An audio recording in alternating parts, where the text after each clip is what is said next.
केंद्रीय मंत्री और एलजेपीआर के अध्यक्ष चिराग पासवान ने शाहाबाद में नवसंकल्प सभा के दौरान महत्वपूर्ण बातें साझा की। आरा के वीर कुंवर सिंह स्टेडियम में पार्टी कार्यकर्ताओं को संबोधित करते हुए उन्होंने विधानसभा चुनाव में अपनी भागीदारी की पुष्टि की। चिराग ने स्पष्ट किया कि वो बिहार की 243 सीटों पर चुनाव लड़ेंगे। उन्होंने कहा, मैं बिहार के लिए चुनाव लड़ूंगा और यह जनता का निर्णय है कि मुझे कहां से लड़ना है। उन्होंने कार्यकर्ताओं से अपील की कि वो बिहार फर्स्ट, बिहारी फर्स्ट के विचार को घर घर तक पहुंचाए। हमारे साथ अंशु जुड़े हुए हैं, हमारे सहयोगी, उनसे जुड़ेंगे और इस नवसंकल्प सभा को बेहतर समझने की कोशिश करेंगे।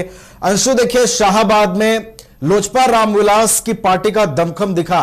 आपने भी देखा कि बड़े जोरों शोरों से इसकी तैयारी की गई थी और जब यहां पर चिराग पहुंचे तो एक अलग उत्साह था। क्या ये संकल्प सभा जो था, अंशु, एक नया विकल्प तैयार कर रहा है? क्या लगता है, कितना प्रभाव देखा आपने इसमें? देखिए, एक विकल्प तो आप नवीन नहीं कर सकते हैं इसे, लेकिन आप ये कह सकते हैं जो चिराग पासवान ने एनडीए में अपनी जो एक तरह से कह सकते हैं जिस प्रकार से जो प्रदर्शन किया है, जो वहां पर लोगों की भीड़ इकट्ठा हुई थी, उसको देख करके कहीं न कहीं मैसेज देने का काम किया है। तो चिराग पासवान के साथ देखिए कितने लोगों की फौज है या लोग कितना पसंद करते हैं, क्योंकि देखिए अब इस तरह से चिराग पासवान कहीं न कहीं 5-7 प्रोग्राम करने वाले हैं, जिसे कहीं न कहीं क्षेत्र वाइज चयन किया गया है। सबसे पहला आगाज जो है शाहाबाद में किया गया, जहां पर कि आरा के रमना मैदान में इस प्रोग्राम का आयोजन किया गया। इसमें तमाम जो कार्यकर्ता हैं वो लगे हुए थे, चाहे वो आरा से हो, चाहे वो बक्सर से हो, चाहे वो रोहतास से हो, चाहे वो कैमूर से हो, पटना की बात कर ले हम तो यहाँ के अरवल की तक के जो जहां जहां कार्यकर्ता थे वो सभी कार्यकर्ता लगे हुए थे और सभी कार्यकर्ताओं ने कहीं न कहीं जोर शोर से पूरा मेहनत किया और का प्रोग्राम जो है काफी सफल हुआ। चिराग पासवान के चेहरे पर एक रौनक सी देखने को मिली जब प्रोग्राम हो रहा था। चिराग पासवान ने दमदार एक तरह से कहें जो अपना भाषण दिया। भाषण में उन्होंने कहा, देखिए नवीन, इसको इससे समझिए, चिराग पासवान कहीं से भी एनडीए से अलग नहीं है, वो एनडीए में ही है। लेकिन अगर चिराग पासवान को कोई कम आंकने की कोशिश करे तो उसके लिए कहीं न कहीं एक मुंहतोड़ जवाब था। जो देखिए, हम लोगों की भीड़ कितनी हमारे साथ है और लोगों का कितना उत्साह है हमको लेकर के, क्योंकि चिराग पासवान लगातार जो है बिहारी फर्स्ट और बिहार फर्स्ट की बात करते हैं। तो ऐसे में जो उन्होंने कहा, कल भी उन्होंने कहा था, कल भी हम लोगों ने चीजें दिखाई जो हम अब बिहार में रहना चाहते हैं, क्योंकि जो हम सोचते हैं बिहार के बारे में उसे दिल्ली में रह करके पूरा नहीं किया जा सकता है। इसीलिए हम बिहार में रहेंगे, बिहार के लोगों की सेवा करेंगे और बिहार के लोगों को जो है अपना हम हक दिलाएंगे।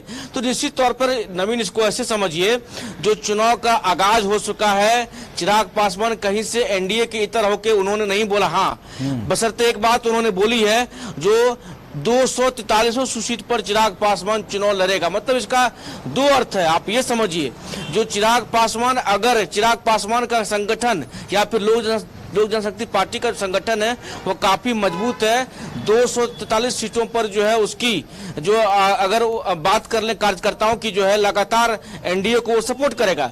और अगर ऐसे आप कयास लगाइए तो बहुत कुछ कयास लगाने की बातें हैं, तो कयास लगाने की चीजों को छोड़ दिया जाए तो ऐसे में हम ये कहना चाहेंगे तो चिराग पासवान एनडीए से इतर होके कहीं कुछ ही नहीं बोला है, लेकिन एनडीए के साथ है वो। लेकिन इससे एक मैसेज जरूर दिया गया है, आप चिराग पासवान को हल्का में नहीं ले सकते हैं। वो इस तरह कभी 5-7 प्रोग्राम करने वाले हैं और जिस प्रकार से आज आरा के रमना मैदान में भीड़ देखने को मिला, इसके बाद कहीं न कहीं जो विरोधी होंगे, जिसके मन में कुछ बातें चल रही होगी, सभी पर कहीं न कहीं विराम लग गया होगा। नवीन, चलिए, तो नवसंकल्प सभा ने एक नया विकल्प दिखाने की कोशिश की है और चिराग पासवान को लेकर जो यहां पर समर्थकों में उत्साह दिखा, वो उत्साह अपने आप में कई चीजों को जो है वो दिखाता है, कई चीजों की ओर इशारा करता है।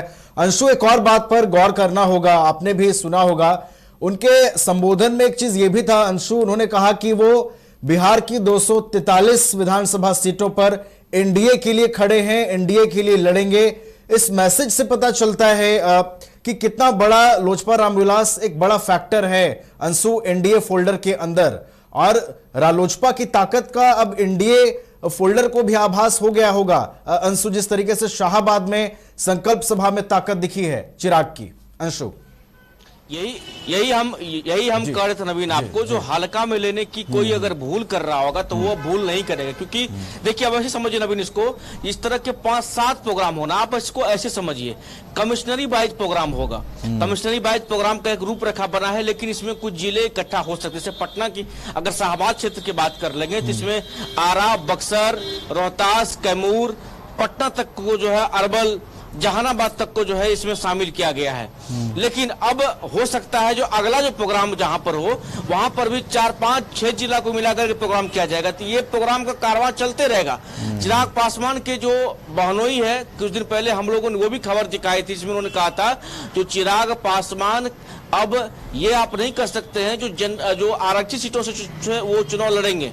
चिराग पासवान जो है जहां से जनरल सीट है, जहां से कोई भी दावेदारी कर सकता है, वो वहां से चुनाव लड़ेंगे। कल हमने ये भी बातें उनसे पूछी, जो आप ये बताइए आप कहां से लड़ना चाहते हैं, शाहबाद से या फिर मगध के क्षेत्र से या मिथिला के क्षेत्र से या फिर अंग के क्षेत्र से, कहां से आप लड़ना चाहते हैं? उन्होंने कहा अभी थोड़ा सब्र कीजिए, पार्टी में तमाम चीजों को लेकर निर्णय लिया जाएगा। देखिए जो चर्चाएं अंदर खाने है, जो चर्चाएं सीटों की बंटवारा हो चुका है, चिराग पासवान सीटों के बंटवारा को लेकर के बातचीत जो है अंतिम मोड में है।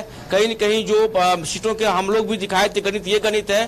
तो चिराग पासवान की तरफ से ये सख्त मैसेज है, जो आप चिराग पासवान को हल्का में नहीं ले सकते हैं।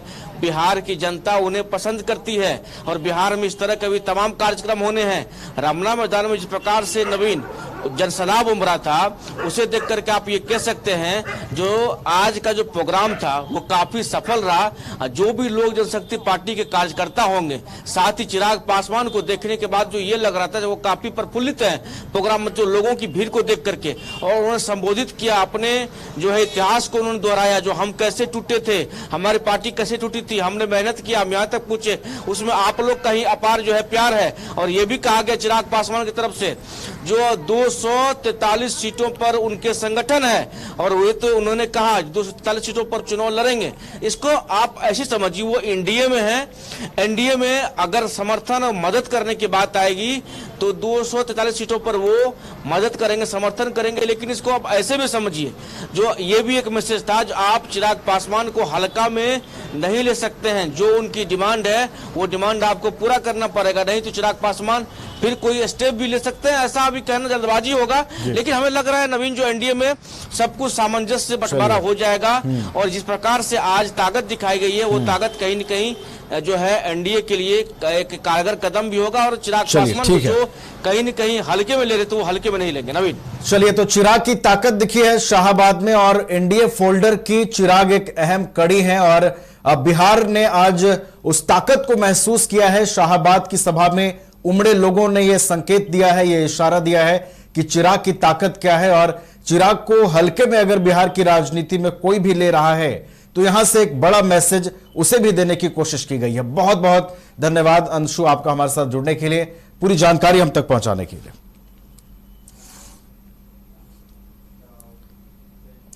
जनता दल यूनाइटेड के विधान परिषद सदस्य संजय सिंह ने प्रशांत किशोर पर तीखा हमला बोला है। संजय सिंह ने आरोप लगाया है कि जब प्रशांत किशोर जदयू में थे तब उन्होंने मुख्यमंत्री नीतीश कुमार से डिप्टी सीएम पद की मांग की थी। इसके साथ ही संजय सिंह ने आगे कहा कि प्रशांत किशोर शुद्ध रूप से एक व्यापारी हैं। उन्होंने जनसुराज पार्टी केवल इसीलिए बनाई है ताकि वह अपनी पूंजी का उपयोग करके राजनीति में पैर जमा सकें। जनसुराज कोई जन आंदोलन नहीं है, बल्कि एक महंगा ब्रांडिंग प्रोडक्ट है। ये बहुत बड़ा नेता है, वंशवाद पर बोलते हैं।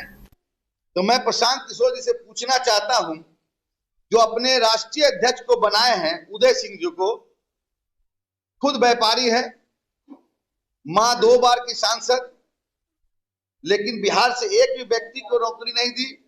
अब बताओ, दूसरे के परिवारवाद बुरा और अपना चाल चलन पूजा, वंशवाद की बात करते हैं। लेकिन जितने भी इनके दल में है सब वंशवाद वाली है। अब सोच लीजिए, सरदेव कर्पूरी ठाकुर जी के परिवार को पार्टी में शामिल कर लिया। पटना जिले के मदरना बाजार के निकट पशु चिकित्सा केंद्र की आधारशिला रखी गई है, जिसके शिलापट से मुख्यमंत्री नीतीश कुमार और पशु मत्स्य मंत्री रेणु देवी का नाम गायब है, जिस पर जन स्वास्थ्य कल्याण समिति के सचिव डॉक्टर एलबी सिंह ने प्रेस कॉन्फ्रेंस कर विरोध जताया है। उन्होंने स्थानीय विधायक सिद्धार्थ पटेल पर जमकर हमला बोला है। साथ ही समारोह को रद्द कर फिर से पशु चिकित्सा केंद्र के शिलान्यास की मांग की है। वैशाली विधायक सिद्धार्थ पटेल के द्वारा वैशाली में जितने योजनाओं को वो शिलान्यास कर रहे हैं, किसी पर भी माननीय मुख्यमंत्री नीतीश कुमार के नाम अंकित नहीं कर रहे हैं। इतना ही नहीं, 5/6/2025 को एक वहाँ पे पशु भवन का जो है कि शिलान्यास किए, जिस पर उन्होंने मुख्यमंत्री के नाम तो छोड़िए, बजट तक लिखना भी उन्होंने भूल गया। जबकि कहीं पर भी देखते हुए कि एक मुखिया भी अगर 10,000 का प्रोजेक्ट का भी अगर शिलान्यास करता है तो उस पर बजट लिखता है। बिना जो करोड़ों का लागत से जो पशु अस्पताल बनने वाला है उसमें तुम बजट तक भी नहीं दर्शाया, ना माननीय मुख्यमंत्री का नाम दर्शाया, ना जिस विभाग का मंत्री है ना उस मंत्री का उसमें नाम दिया। ये जो है ये भी एक रहता कि विपक्ष पार्टी का आदमी है तो थोड़ा देर के लिए क्षम होता कि नहीं भाई चलो विपक्ष पार्टी का आदमी है, माननीय मुख्यमंत्री के नाम नहीं दिया। लेकिन तुम पार्टी में रह कर करके अब माननीय मुख्यमंत्री का नाम जो है उस सिलवट से तुम खत्म कर रहा है। उस दिन जो है जब सिलवट पट से जैसे ये लाल कपड़ा हटाया गया, वहाँ के जनता काफी आक्रोश हो गया कि मैं वैशाली के जनता जो है कि माननीय मुख्यमंत्री का चेहरा देख करके वोटिंग करता है, ये न कि विधायक को देख करके। तो सिलवट पर मुख्यमंत्री के नाम जब कहीं पर जनता नहीं देखा तो 5 तारीख के जो शिलान्यास हुआ उसमें वैशाली के जनता गोल जहां 27 वर्षों के सफर में 17,000 से भी अधिक छात्रों ने डॉक्टर एवं इंजीनियर बनकर भरे सफलता की ऊंची उड़ान, जहां साधारण छात्र भी असाधारण सफलता प्राप्त कर बना रहे इतिहास। दूरदर्शी शिक्षाविद श्री विपिन सिंह के मार्गदर्शन में मेडिकल एवं इंजीनियरिंग के लाखों छात्रों के लिए आशा की किरण के रूप में गोल्ड रिजल्ट फैक्ट्री